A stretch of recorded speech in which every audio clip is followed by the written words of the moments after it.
From inside the Banner offices along the Inner Harbor, it is the Banner Ravens podcast. Paul Mancano and the red-haired reindeer, Jonas Shaffer.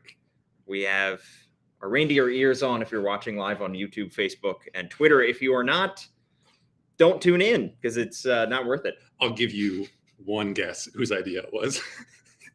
It was Jonas's. I'll go ahead and say it. The beard, the sweater, the brown sweater really adds to the reindeer costume here, Jonas. We're in the holiday spirit. Too much so, I would venture to say.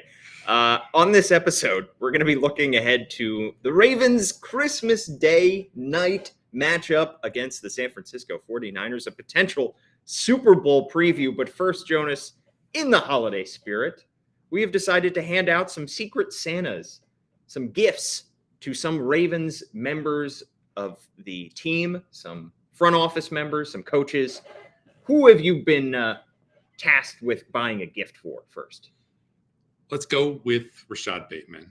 We have talked about him a lot this year. He is perpetually in the Rashad Bateman zone of 3 catches for about 35 yards.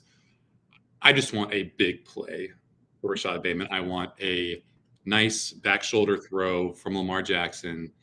He is separating. He is getting open downfield for one reason or another. It's just not happening. I just want for Rashad, as we saw as a rookie, as we saw in his second year, he is capable of being a big play guy. It's not all his fault. It's not all Lamar's fault. It's not all Todd Monken's fault. But, man, with the Ravens losing Keaton Mitchell, with them dealing with some, injury stuff perhaps at wide receiver right now, what a relief it would be for Rashad Bateman to finally realize his potential and catch a couple of cheap shots from Lamar, because there have been plays been made, they just haven't made it. So just one deep play, one perfect back shoulder fade, I'll ask for. If the Ravens are going to continue to be as pass heavy as they have been through the first 14 games of the season, they're going to need to hit on these explosive plays at some point. And they're not getting explosive plays from the running game, especially without Keaton Mitchell in there. They need some explosive plays downfield. And Zay Flowers has provided some. OBJ has provided some. We just have not seen them from Rashad Bateman yet. It's got to happen because apparently he's getting separation, according to all of the football analytics metrics. Or really just one PFF chart that gets shared every single week. Yep.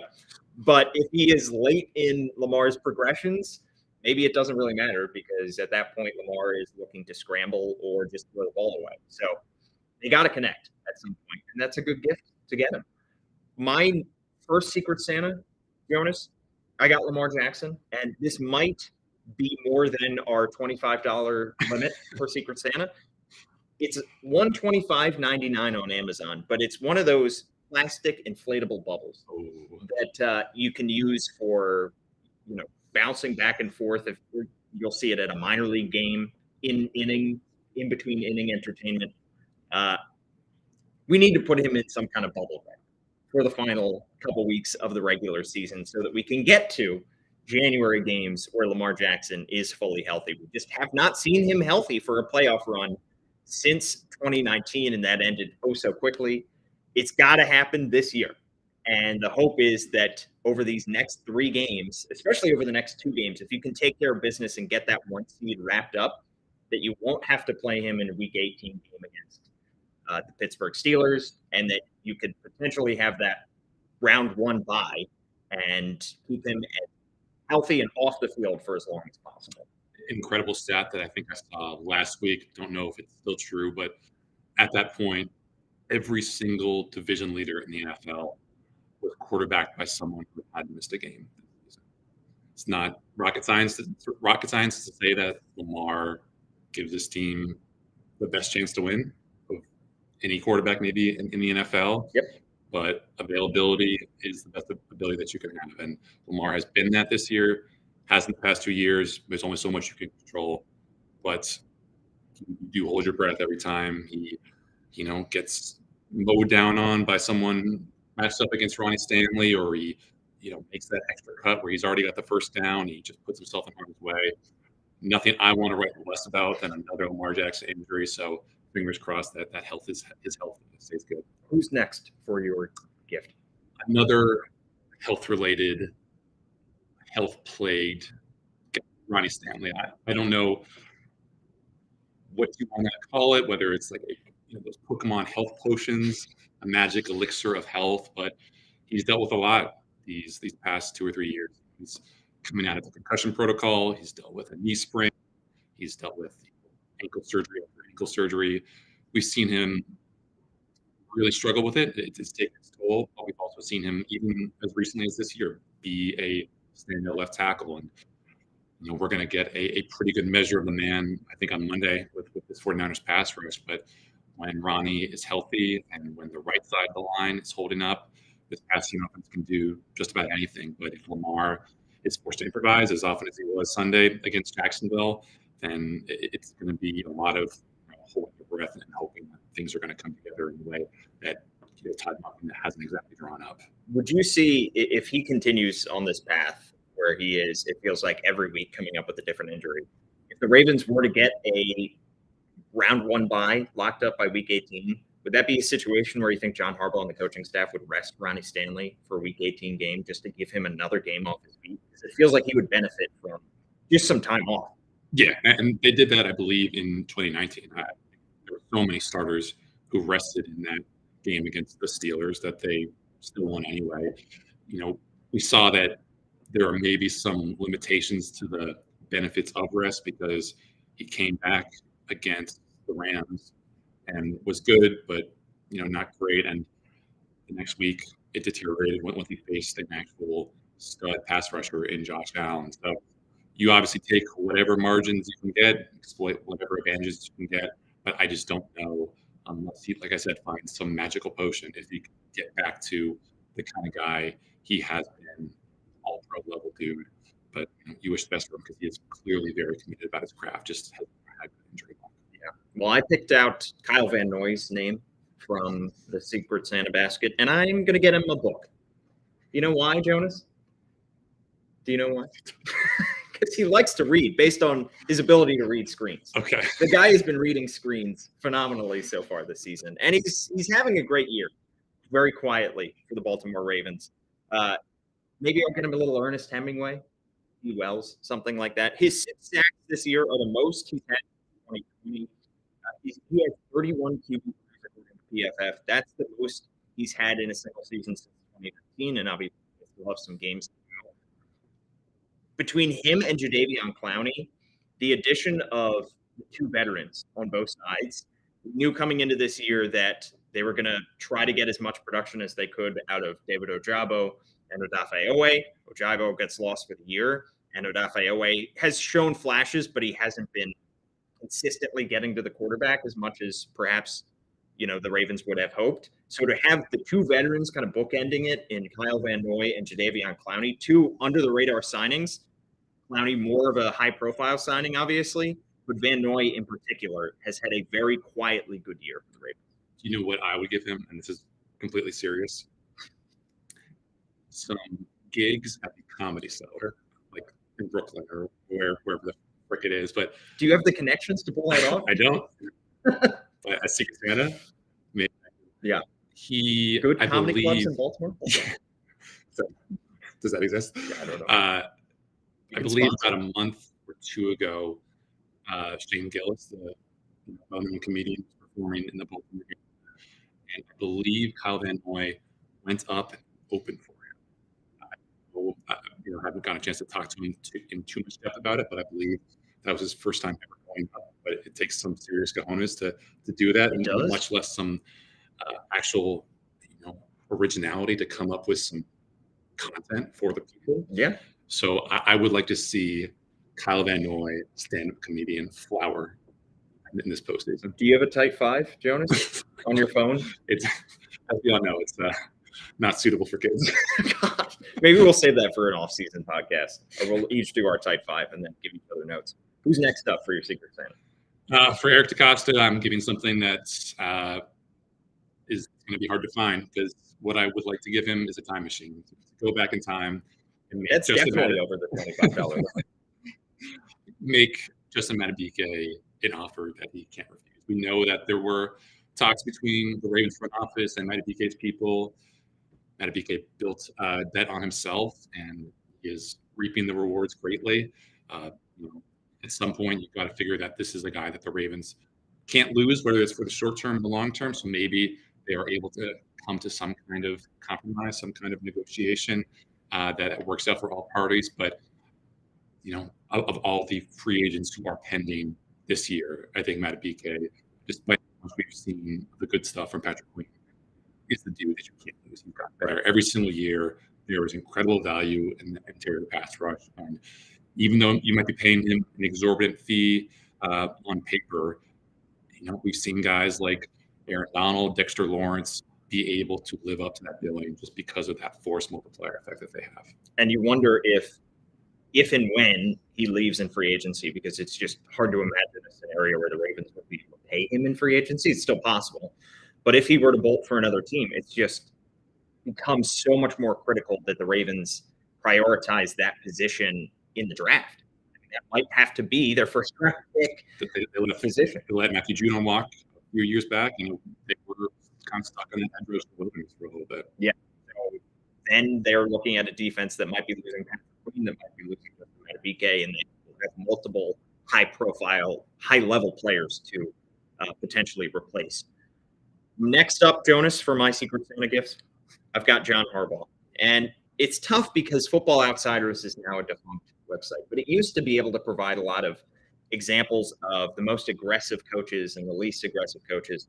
I would have given John Harbaugh a subscription to Football Outsiders because this year, for some reason, he has become incredibly conservative on fourth down. I know we've seen in the past he has gotten hurt by being aggressive, in particular when it comes to going for 2 points and the win. We saw that a couple of years ago in 2021 during that 6-game losing streak when he got criticized essentially for going for 2 and trying to get the win as opposed to kicking the extra point and taking the tie. On fourth down this year, that's another area where he has turtled somewhat. I mean, he has gone for just 11 fourth downs. They've gotten just 5 of them. This is all with Lamar Jackson, who is probably the best dynamic quarterback in the league, with Todd Monken, who has revitalized this offense as the offensive coordinator. And I just don't fully understand why they are going for fewer and fewer fourth downs. Only a couple of years after they were leading the league, they were near the top of the league in terms of fourth down aggressiveness.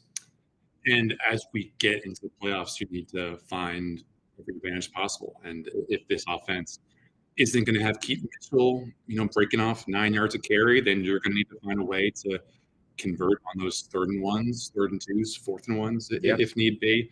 We've seen this offense evolve in some interesting ways. To see a Charlie Kohler tush push, maybe that is the way forward.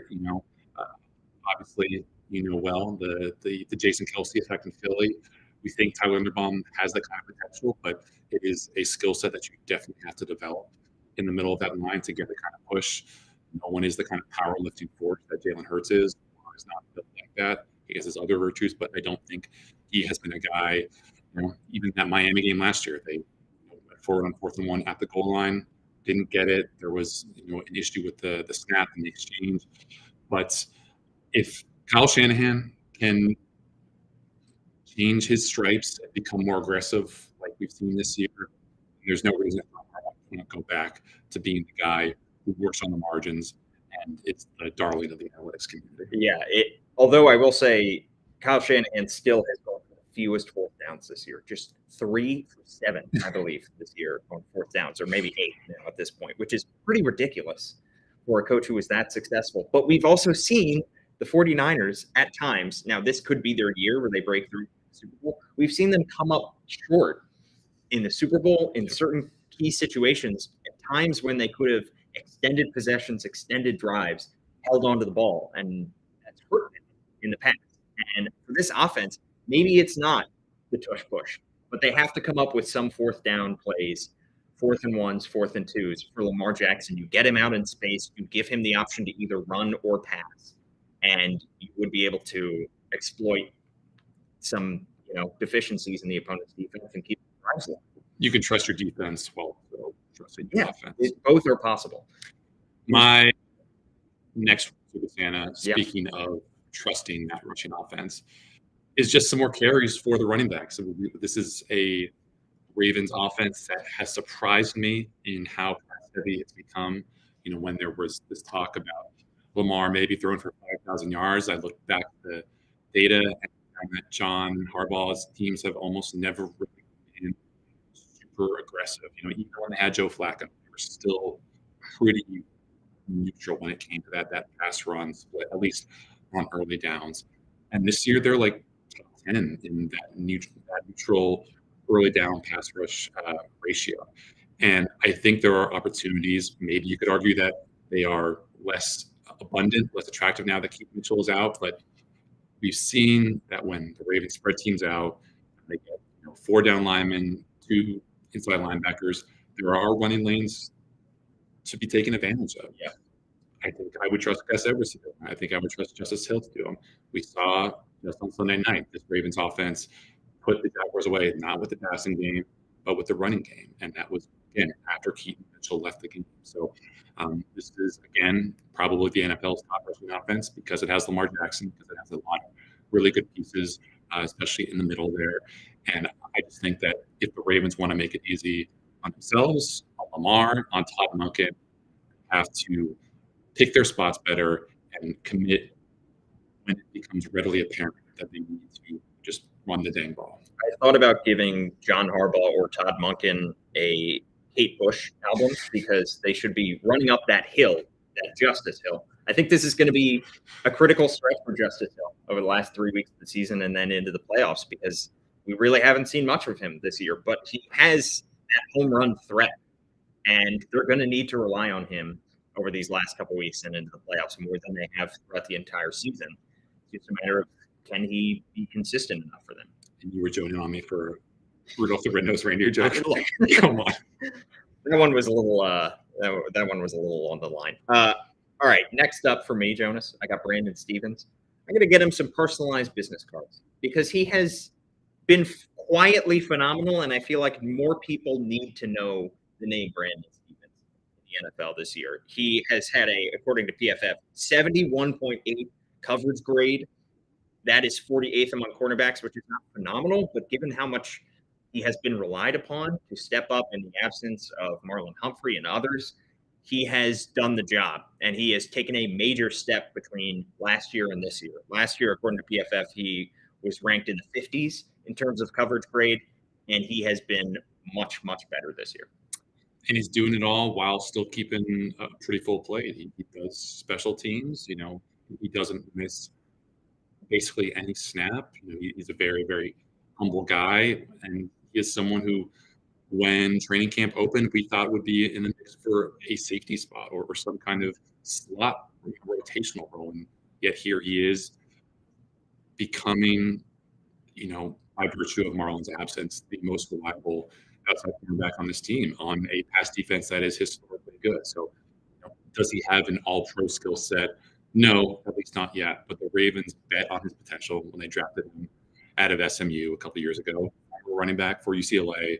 We know he has that, straight line speed. We've seen him get better in press coverage. He's obviously just leveled up under this really impressive Ravens coaching staff. So this is only year 3 for him. Yeah. He's setting himself up for a potential extension after this year. He's going to be eligible for it. And if the Ravens think that this is a sign of his trajectory, then you better pay him now.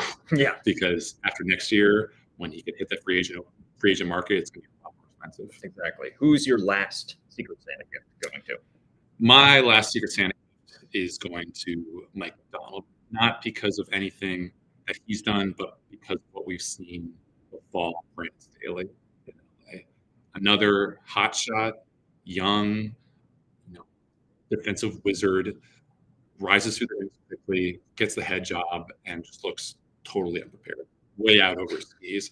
So for Mike McDonald, if this is indeed a head coaching cycle where he's going to be squarely in the mix, I would like for him just the serenity to accept that there are things that you can learn under a coach as mature and professional as John Harbaugh, and then understanding that you can probably wait for a job that suits you. You can wait until you have this upper management abilities that are crucial to a head coaching job. He is a young guy, has not been doing NFL defensive coordinating for a long time.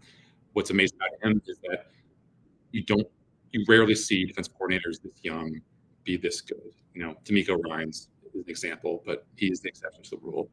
And I think there is some value to being able to connect with as many coaches as possible, with as many players as possible, and just understanding owner, front office, head coaching dynamic. And a lot of that is going to have to be learned on the job, but I think Mike Macdonald has to be cognizant of the fact that you don't want to rush into a thing. Yeah. Because in a year's time, 2 years' time, you could become the kind of laughingstock that Staley did become. I will say it's probably easier said than done because these guys wait their whole careers to become head coaches, and it takes a lot of patience and a lot of self-trust to say, I'm going to still get these opportunities in a year, because you don't know for certain. And if you stay as defensive coordinator of this defense, you could be losing, like we said, Justin Madubuike, Patrick Queen. You could be losing a lot of talent, and you're relying on your coaching ability to stand out and produce another top-tier unit. It's harder for defensive coordinators to get jobs than it is offensive coordinators. So you are still betting on yourself that you're still going to get opportunities next year. It's very tough to say no when you get that kind of career-changing opportunity.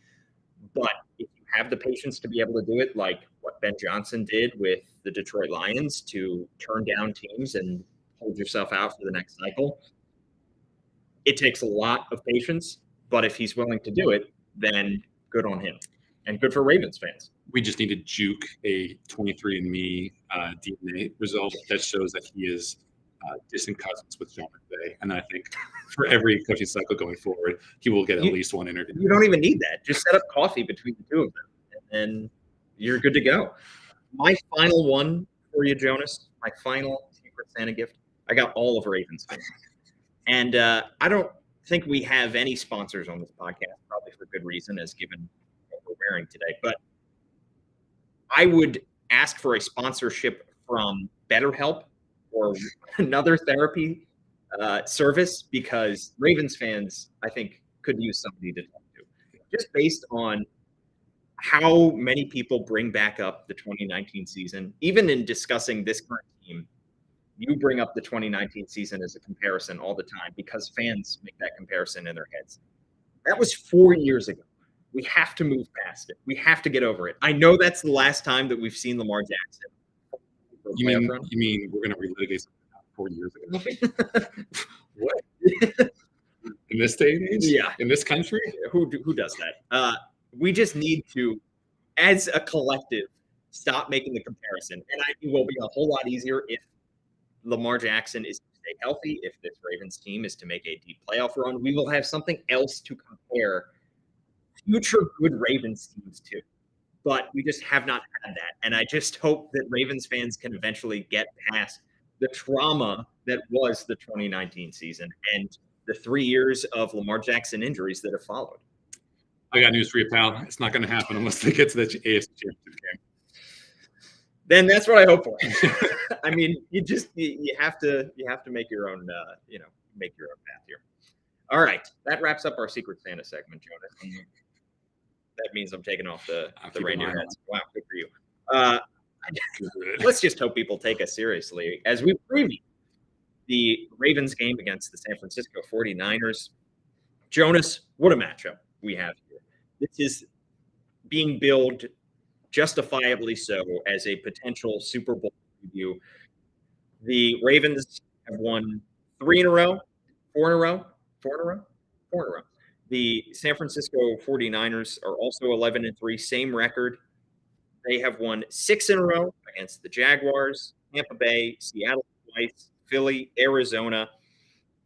They have not lost a game. Trent Williams and Deebo Samuel both healthy. Brock Purdy is looking like a potential MVP candidate. This is going to be a heck of a matchup on Christmas Day. I love me some DVOAs, and this is a good one. The Ravens in a normal season without a 49ers juggernaut would be the best team on paper. Aaron Schatz, formerly a Football Outsiders, now at FDNs, has the Ravens as the 12th best team through 14 games since 1981.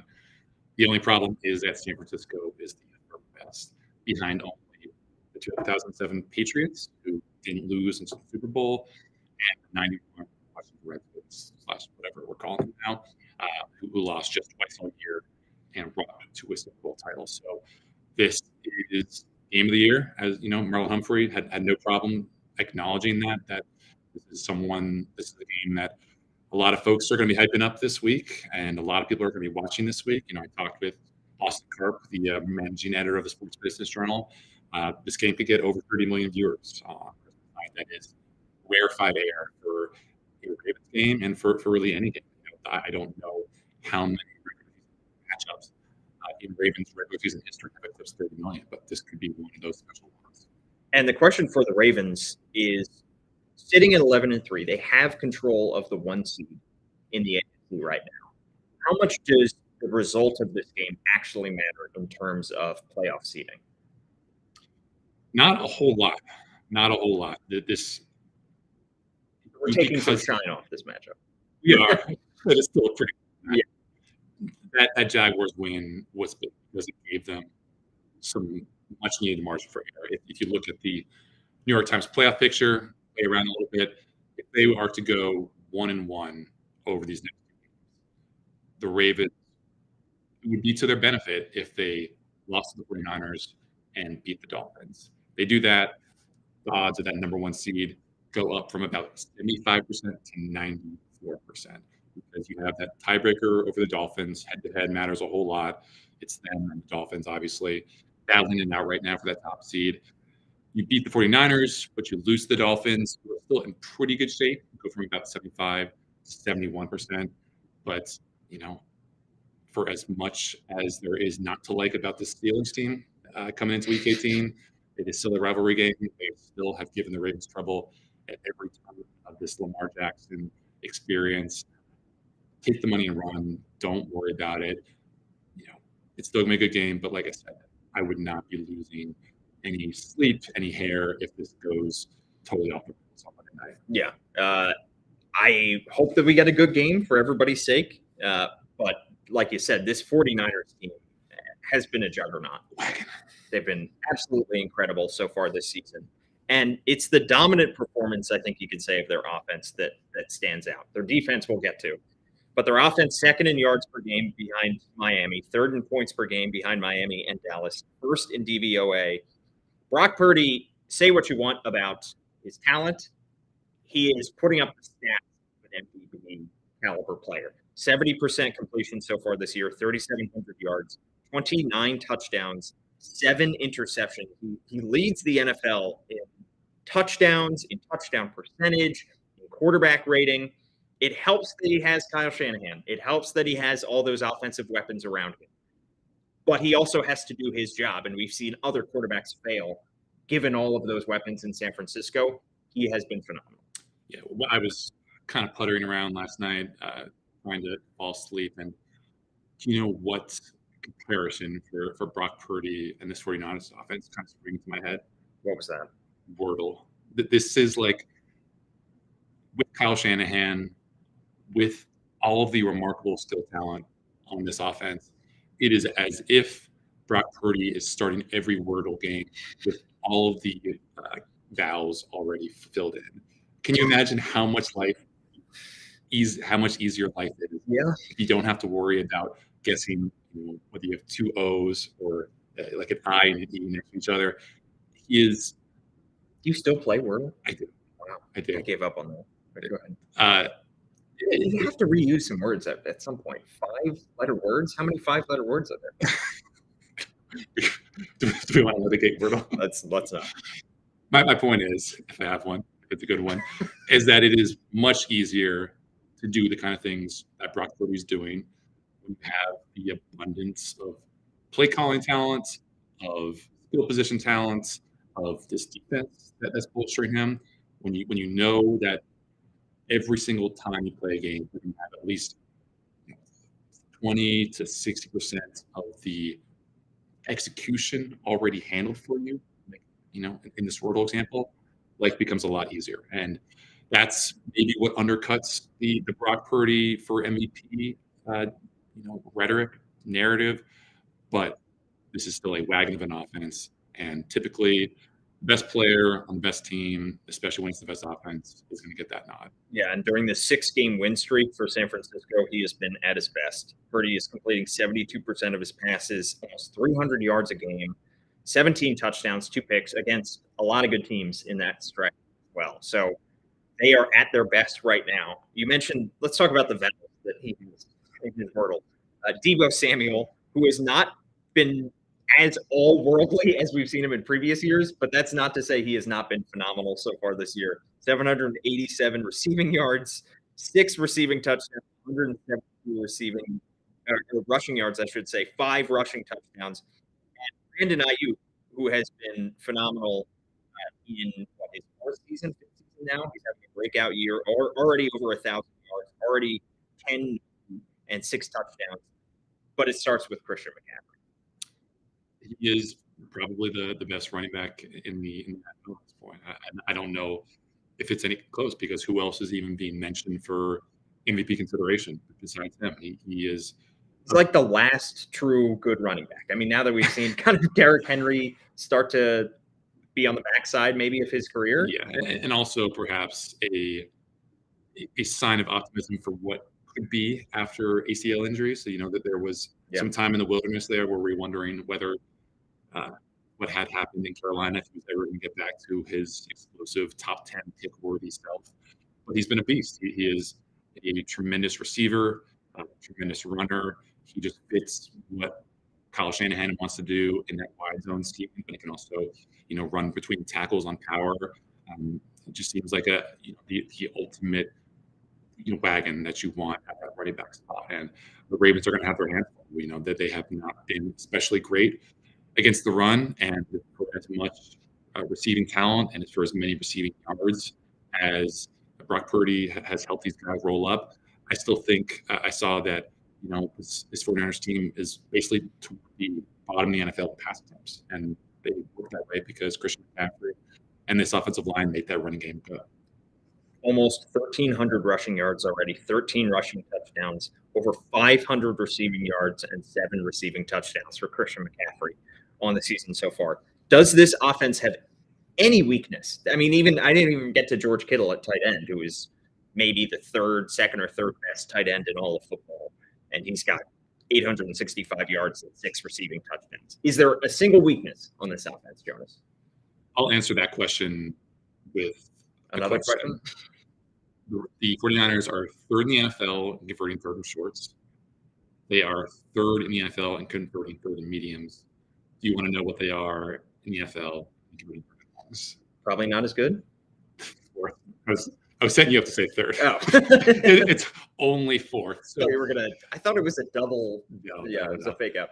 When you look at that, you just wonder, what can you do to unbalance this team? If the knock on Brock Purdy is that you put him in a position where he doesn't have the advantage of this incredible running game, this incredible play action passing attack, all this that motion, then surely things fall apart. But if they are elite at converting 3rd and longs, then you kind of have to throw up your hands and wonder just what is the way to stopping this juggernaut of an offense. Yeah. The PFF grades do not love their offensive line. Trent Williams is a beast at left tackle. John Feliciano also very highly rated at right guard. But with everything that they do before the snap, with how well they run the ball, with how often they use play action, they are able to neuter a lot of really good pass rushers. Brock Purdy gets rid of the ball quickly. He's mobile enough to make stuff happen in a way that like Joe Burrow can. So I think the Ravens are going to need some turnover luck. That was the bugaboo for Brock Purdy when they did have that losing streak in midseason. But nothing that he's done since this team has gotten healthy again, would suggest that they are in for that kind of rough stretch again. And the phenomenal all-world offense is bolstered by a very, very good defense as well. 9th in yards per game allowed, 2nd in points per game allowed behind the Baltimore Ravens, 4th in DVOA. This is going to be a tough matchup for Lamar Jackson and this offense, especially after kind of lackluster performance from some of the offensive weapons, save Isaiah Likely, that we saw against the Jaguars last week. they're going to have to get those weapons more involved. And Lamar Jackson is putting in and week out very solid performances. Maybe not his best game through the air last week, but he made things happen on the ground and he was moving around and in the pocket.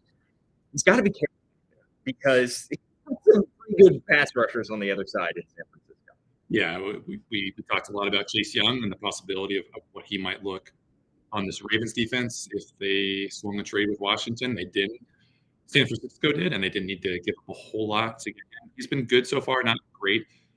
2 sacks in 6 games, but it has really just been what he has meant to that pass rush and how he has juiced it in a way that has just made life hell for opposing quarterbacks.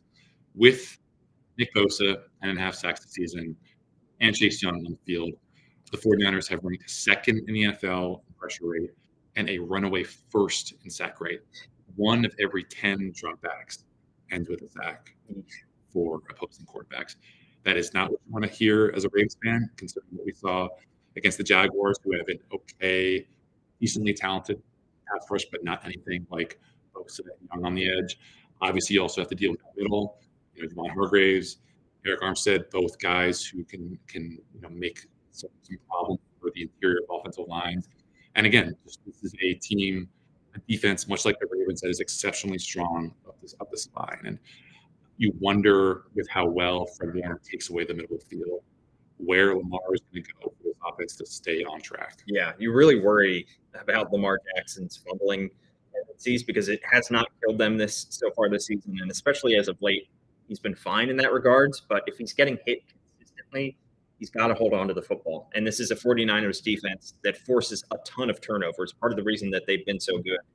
Their 19 interceptions are most in the NFL. They're better at picking off passes than they are in terms of causing fumbles. Well, that is just Fred Warner, linebacker, he's got 4 picks. Travarius has 4 picks as well.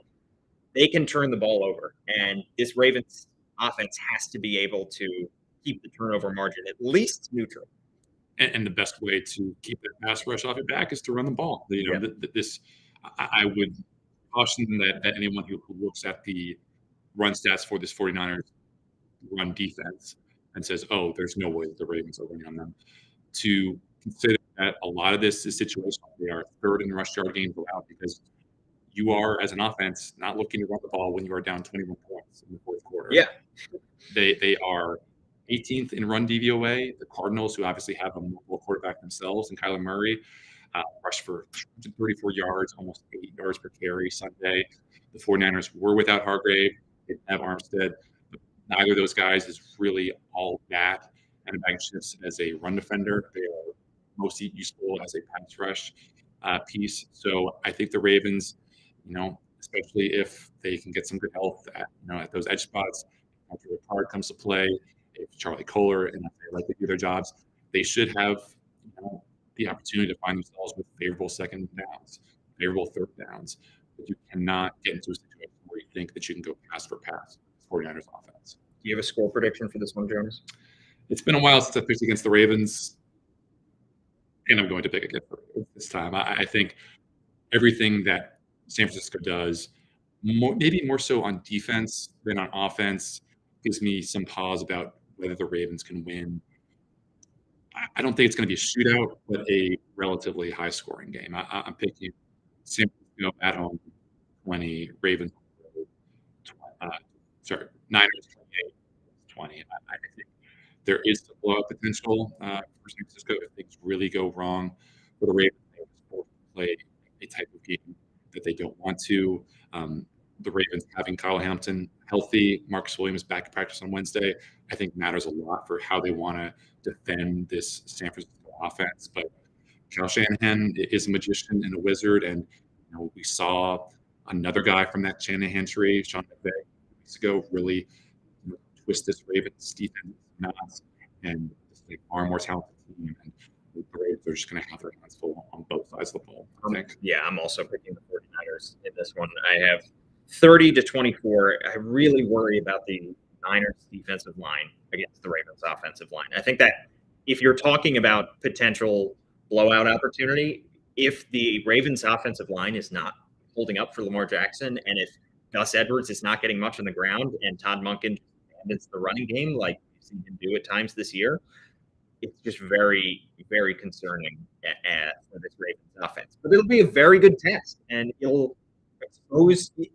In theory, you want your weaknesses exposed at this time in the season because you want to know where your deficiencies lie as you get ready for the playoffs. Because we talked about in 2019, not to bring up relitigate 2019. Yeah, I was thinking, the Ravens going on that win streak to end the season, and right, a long stretch, did not do them too many favors. I mean, it did them a lot of favors in terms of seeding, but once they got to the playoffs, they didn't have too much experience playing from behind. Maybe the Ravens will get that opportunity on Monday against the San Francisco 49ers on Christmas Day, Jonas. It's been a while since they've trailed for a lot, for a long time. Yeah. This is a team that is historic in the amount of time that it's spent ahead. They are right up there with a lot of really accomplished teams, some Super Bowl champions, but I don't foresee this being a game where they are taking the lead in the first quarter and just not letting the foot off the gas. It's just tough to do. This is a 49ers team that is elite at pretty much everything except for special teams. Maybe that's where the Ravens were able to exploit the margins and work things in their favor a bit. But this is the game of the year, and the San Francisco team looks just really, really special. Yeah. At Jonas_Shaffer. Jonas is going to be in San Francisco, so follow him on Twitter throughout the week as well as Monday night. And at All Banner Sports is our Twitter handle. I am at Paul Mancano. We will have a post-game episode for you as Jonas will zoom in from San Francisco, probably in the wee hours of the morning on the 26th. Thank you so much to everybody who has followed along and watched live, which you can do each week, twice a week on YouTube, Facebook, and Twitter. Like, subscribe, give us a comment, give us a review, give us 5 stars and a thumbs up. We appreciate all that good stuff. And subscribe to the Baltimore Banner, $1 for 6 months. Thanks so much for tuning in. I'm Paul Mancano. Merry Christmas